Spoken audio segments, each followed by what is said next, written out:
Can you see anything in there? Happy Wednesday, everybody. As you can see, we've gotten our 30 Cornish Cross Chickens this morning. They are drinking away. We have given them their food and they all arrived safe, healthy, and super strong. I wanted to mention that I've actually noticed some differences because this is Ben and I's first time ever doing chickens. We have lots of videos on our ducks, but this is going to start a whole series on chickens. So one of the very first differences that I noticed when I picked up these little chicks this morning was the noise that they make. Our ducklings were not nearly this loud, but the whole car ride they're peeping. I bring them back here and they're peeping, and not like it's a bad thing, but it's like, whoa, that's a lot different than the ducks. Another difference that I really like actually is that these guys are really curious. Our ducks, when they were born, instinctively, they just run away. They want nothing to do with you, and you kind of have to tame them. You have to handle them a lot to get them comfortable with you.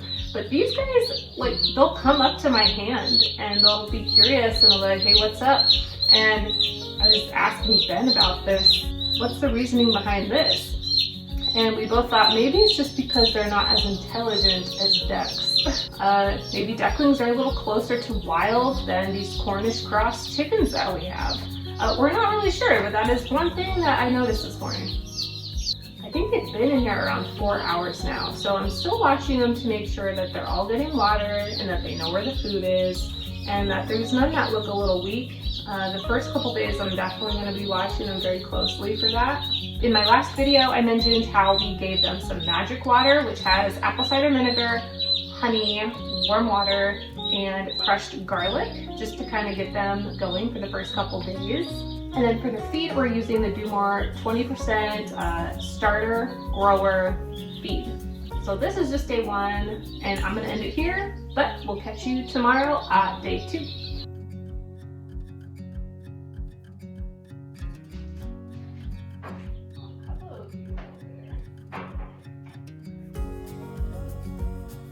Alright, so this is day 2 with our broiler chickens.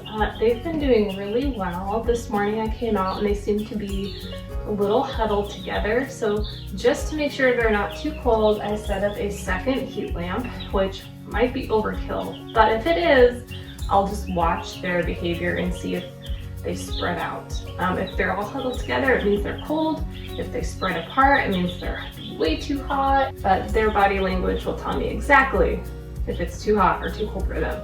So all of yesterday and this morning, I was watching them, seeing if any might have looked lethargic or a little tired, and if I did see one that maybe might be having a problem, I would go and just dip their beak in the water just to make sure that they had gotten it. And I don't know if you can tell, but they are in the feed already eating. I have a feeling like they're going to be growing pretty fast here. And one of our neighbors told us we should put one of them in a cupcake liner for a dress. So enjoy this picture of one of them not being very happy about that. So the plan for these guys will be to go down to our pasture. We don't want them stuck in this corner, just sedentary. We want them to be out foraging for bugs and whatever else they might find. So we're going to put them in our John Suskovic chicken tractor that we're going to be building. It's almost done. We're just putting on the tarp and we're figuring out the water and feed, just fine-tuning some things. And right now I think they're just a little bit too small to go in the tractor. So we're gonna wait till they get a little bit bigger.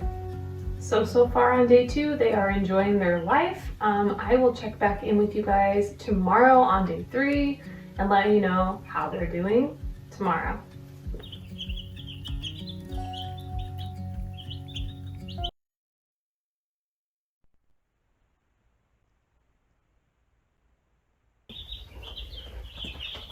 Okay, who's gonna come sit with me? Oh, crap.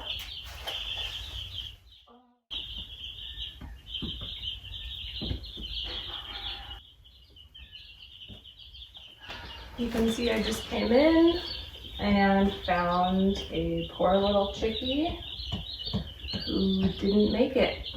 My guess is that maybe they were just too weak. I'm looking right now for any others that seem to be like that, but they all look really great.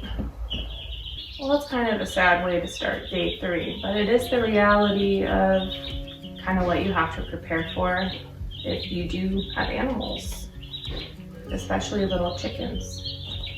I mean, I am really happy though that they came all the way from California, took 2 days to ship, and that they all got here safely. It's sad, but it could be worse. So I'm just gonna be grateful that we only lost one.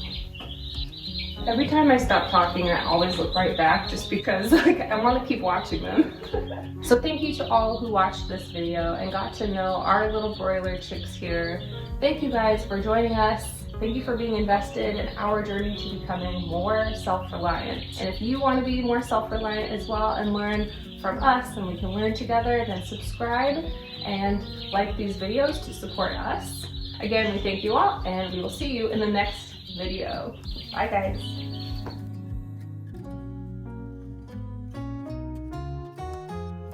We're gonna call them Naruto, by the way, because they run like Naruto. No, I'm not gonna include it. Oh, it's so nerdy. Ugh.